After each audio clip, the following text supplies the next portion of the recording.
Okay, sorry. So I was talking about this relationship with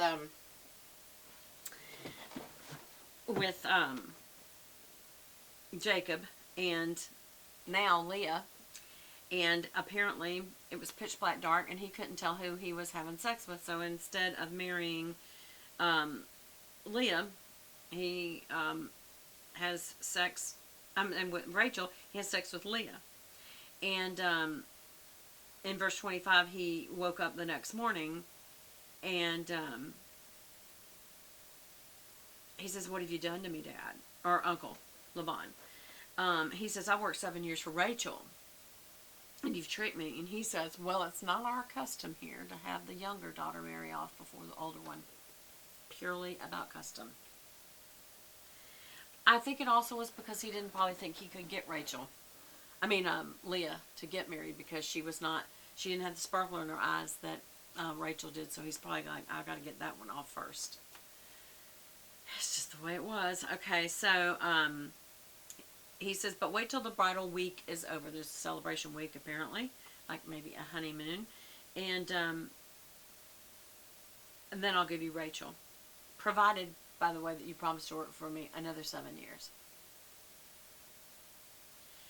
So Jacob agreed. He says, "Okay, so after a week of being married to Leah, I can have Rachel too." So that wasn't uncommon to have more than one wife. Eventually it is. God pronounces it as sinful. But while they're still populating the earth, in this particular nation, it was allowed. And so he does that. He agrees to 7 more years. But after a week, he gets the 2 wives. So he gets Rachel. So he slept with Rachel, and he loved her so much more than Leah, and he stayed and he worked those 7 years. So now, in verse 31, "The Lord saw that Leah was unloved, and he enabled her to have children, but Rachel could not conceive." Okay, this is another one of those moments, Lord, where I'm going, it wasn't Rachel's fault. Why was she not allowed to conceive? Because you felt sorry for Leah? Now, I understand that she wasn't the prettier of the two, but it doesn't mean that just because Rachel was pretty that she was bad. So why would you do that to her? And isn't this going to set up some terrible jealousy between these two? So Leah became pregnant, gave birth to a son, and she named him Reuben. You're going to start getting the names of the tribes. Here you go. "The Lord has noticed my misery, and now my husband will love me." So she named him Reuben. In verse 33, she became pregnant again and gave birth to another son, and his name was Simeon. And then she gave birth a 3rd time, and that son was Levi. And she says, "Surely this time my husband will feel affection for me, since I've given him 3 sons. And once Leah became pregnant and gave birth to another son, she named him Judah." Are you hearing it? Reuben, Simeon, Levi, Judah. "Now I will praise the Lord." And she stopped having children. Okay. Then Rachel saw that she wasn't having any children, and she became jealous of her sister, and she pleaded with Jacob, "Give me children or I will die." And Jacob became furious and said, "Am I God?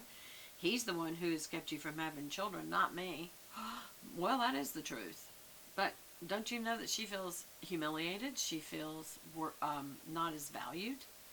And what did she do but just be pretty? She can't help it. It's not like she put on a bunch of makeup like I do. She just was. And Leah wasn't. And God felt sorry for her. So it's like, okay. And so Rachel, what does she do? Just like Sarah, took matters into her own hands, said, "Take my maid Bilhah and sleep with her, and she will bear children for me." That was allowed then. "And through her I can have a family too." So Rachel gave her servant Bilhah to be Jacob's wife, and he slept with her. She became pregnant, and that baby was Dan. Do you see? Judah, Levi, Dan. These are the lines, the lineage of the Jewish people. "God has vindicated me. He has heard my request and given me a son." Then Bilhah became pregnant again and gave a 2nd son. Rachel named him Naphtali, "For I have struggled hard with my sister, and I am winning."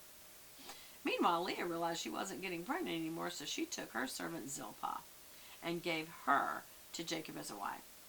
So not only has this terrible jealousy been set up on you're ugly, you're pretty, you get to have babies, you don't.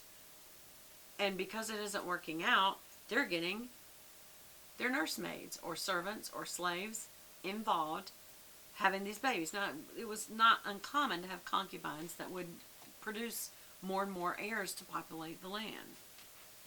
But can you imagine the human feelings behind all this?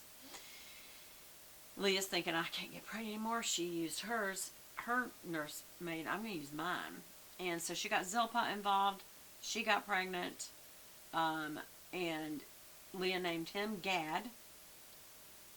Then she got another son out of Zilpah, sorry, I said it wrong, Zilpah. And she named him Asher. So now we have Gad and Asher. I didn't highlight that. I need my highlighter. But anyway. And then this, I got to tell you about this. I had to look this up. Whoops, there it was.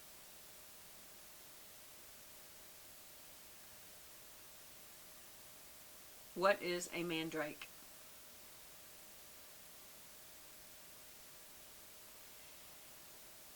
Listen to this.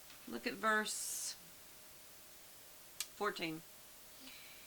One day, during the wheat harvest, Reuben found some mandrakes growing in a field and brought them to his mother Leah.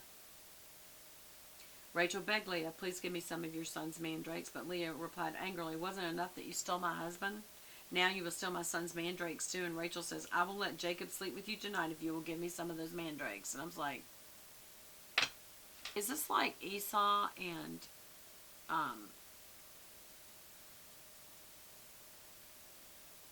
yes.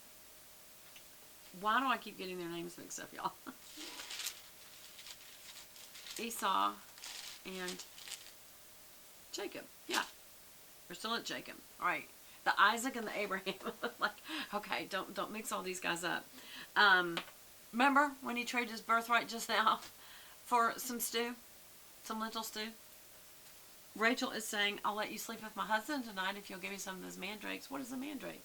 A mandrake is a Mediterranean plant of the nightshade family with white or purple flowers and large yellow berries. It was a forked, fleshy root that supposedly resembles the human form and was formerly widely used in medicine and magic, allegedly shrieking when it was pulled out of the ground. Another term for it is a mayapple.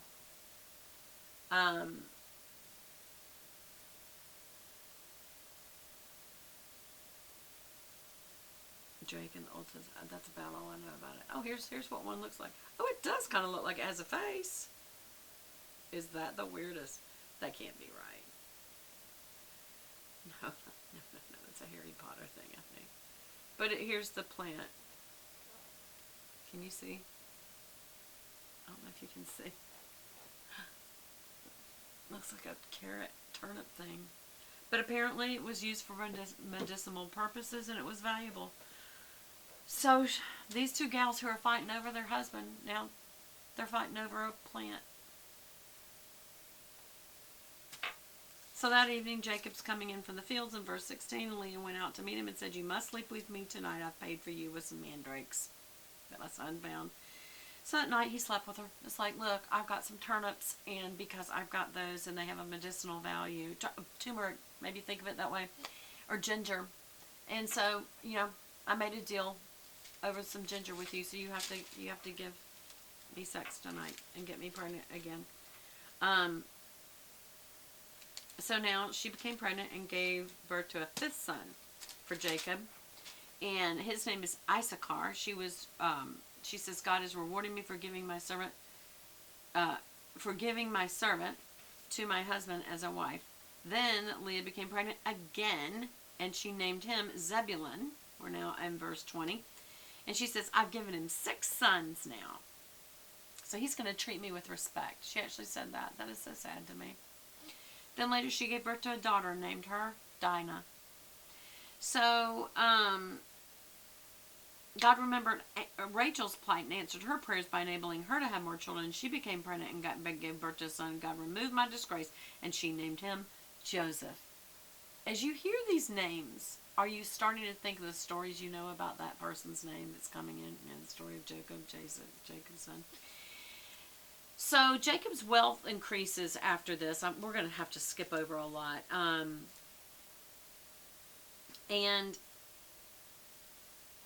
But there's still so much deceit going on because it has to do with the goats and how Laban was going to give him some goats. And he says, remove all the male goats that were streaked and spotted, all the female goats that were speckled and spotted with white patch, and all the black sheep. And he placed them in the care of his own sons. Meanwhile, Jacob stayed and cared for the rest of Laban's flock. This is in verse 34 and 35. Because, again, remember, Jacob has worked for Laban very hard for now 14 years trying to get Rachel. And so then Jacob took some fresh, this is so that Laban could have all the good animals and Jacob would get the leftovers. And so Jacob took some fresh branches from poplar, almond, and plane, peeled off the strips of bark, making white streaks on them, and he made, you skip down to 39, he says, and when they mated in front of the white streaked branches, they gave birth to young that were streaked, speckled, and spotted. So just by what they mated in front of, these animals started having blemishes, if you will. So it makes you wonder, what were those things? But it says strips of bark off poplar, almond, and plane trees. So I'm thinking, well, it's not like they're poison ivy. I mean, anyway. So he didn't do this with the weaker ones. So the weaker lambs belonged to Laban, and the stronger ones ended up being Jacob's. Again, trickery. As a result, he became very wealthy. So now you see in chapter 31, oops, how far did I go? I went too far. Do you see what I mean? You know what? I'm going to go ahead and go on to 33, and this will get days due and days